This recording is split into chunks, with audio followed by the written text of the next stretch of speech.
Hi everyone, and welcome back to Moves Beatmappers Make. I know it's been a little while since the last episode, and I actually recorded two more that I'm not planning on airing because upon rewatching, I felt maybe they were a little too nitpicky. But then I played this beat map, which is definitely amongst, say, the top 5 worst beat maps I've ever played, and as such, it richly deserved an episode. So let's get right to it. So here we are off to a really great start as the beatmapper sends a wall our way that we're either going to have to lean or step to the right to avoid. But whilst we're leaning or stepping to the right, we nonetheless have to deal with a twin set of doubles with opposite cut directions that our blades have to be parallel to the wall surface to cut through accurately. And then immediately after the wall passes, there is an opposite version of the exact same scenario. So we have to lean to the left and cut through two more twin doubles in the opposite direction, which are right here. So this is already showing a certain hostility towards the player, because unless you can see through these sort of like semi-opaque, semi-translucent walls and spot this, there's no way you're going to know that this reversal is coming. Also, you'll note that the audio is very quiet throughout this section, and this is kind of a minor beef that I have with a lot of beat mappers. They don't bother to check whether the audio is loud enough to come over the sound of slicing through the cubes. I've actually turned the volume down for the cube slices. They would be even noisier if I hadn't done that, and you wouldn't be able to hear anything. And this trend towards really poor readability continues. As you'll see, this right here, if you look in the lower view, which is of course the HMD view, is your first and only opportunity to quickly spot, assuming you can see through the distortion effect of the walls, what direction you're going to need to slice the next twin doubles.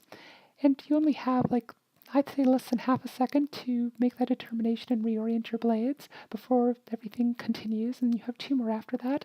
I'll pause again as we come out of these doubles into the next mess.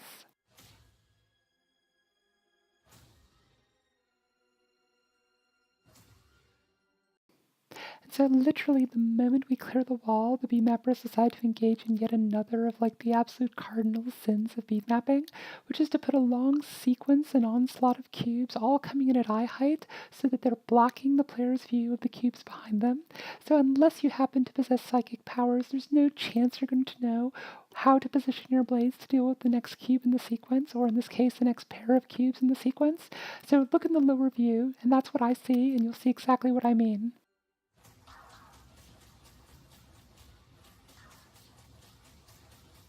So to add insult to injury, at this point we exit the up-down slices and enter a period of like left-right slices, but of course with no warning, again, no visibility. So of course there's no time to respond, and I missed the very first one of these cubes.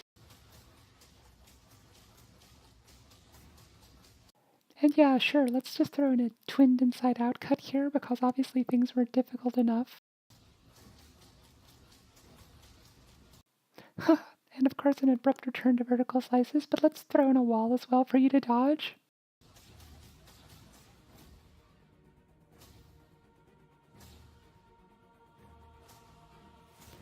And finally, the music's starting to get loud enough that you can just about hear the theme over the sound of the saber cuts.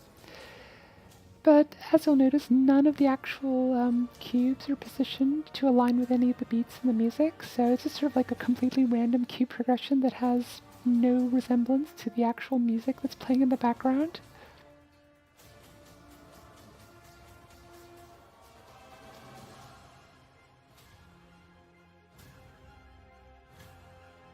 Which leads directly into a series of low clearance orthogonal slices. So in this case, you have literally only one cube space in which to insert the tip of your blue blade in and then sweep to the right, again avoiding the bounding box of the red cube on your left.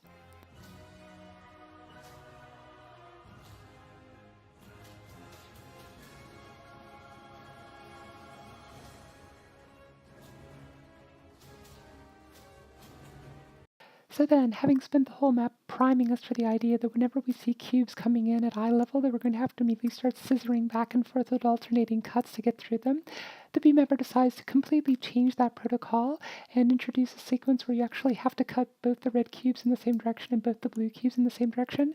So of course I begin swinging in the wrong direction, expecting what I saw earlier.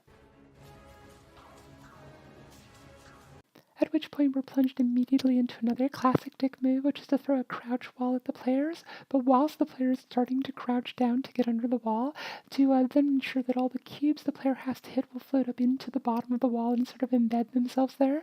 So the player, whilst keeping their HMD low enough to avoid scraping the bottom of the wall and losing their multiplier and their combo, must also try to guess pretty much blindly where to slice the cubes that are basically half hidden in the wall.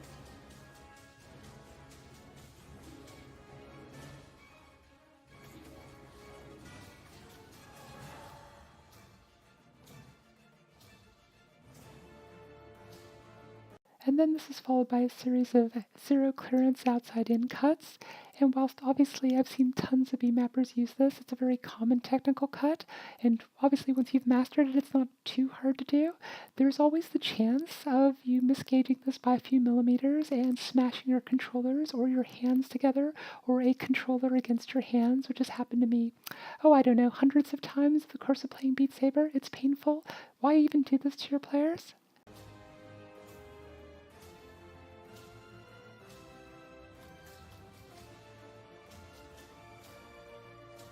And then some partially inverted cross cuts where basically you're having to swing down with the right blade while somehow leaving yourself clearance to swing upwards with the blue blade on the opposite side of the grid from where you'd expect these colors to be.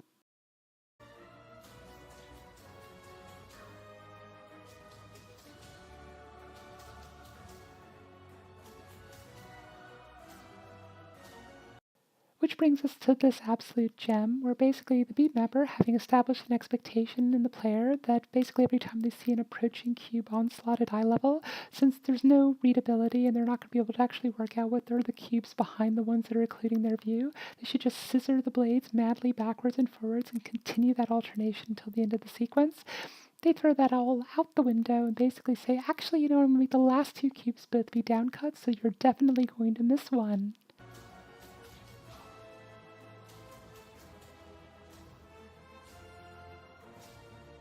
And because why screw your players over once when you can screw them over twice in a very similar fashion, we repeat the same offense from earlier.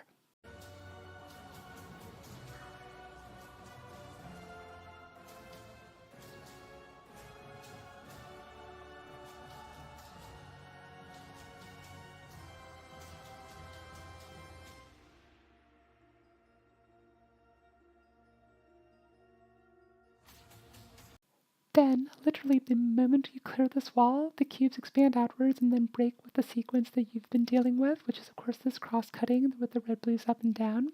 So the next three pairs of cubes, all the reds are in the same direction, all the blues are in the same direction, which of course you have no way of predicting. Followed immediately by even more awkward crouch wall schlock.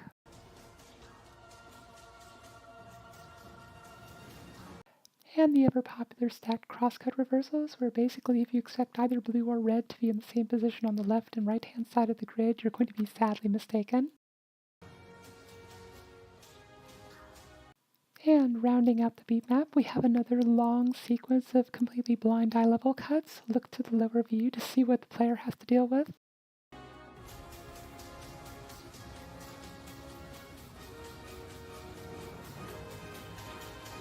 Terminating, of course, in opposing twin trebles and a crouch wall with those embedded, awkward, overhead, back-breaking cube slices that you have to do because reasons.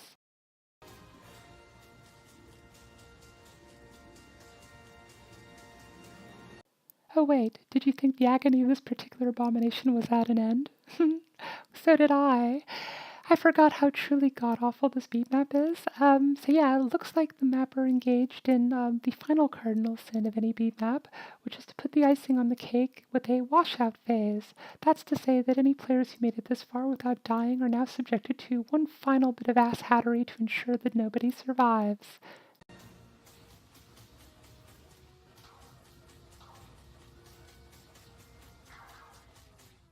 Of course, I take such setbacks philosophically, so no matter how dire the map may be, I remain ever the very soul of equanimity and decorum.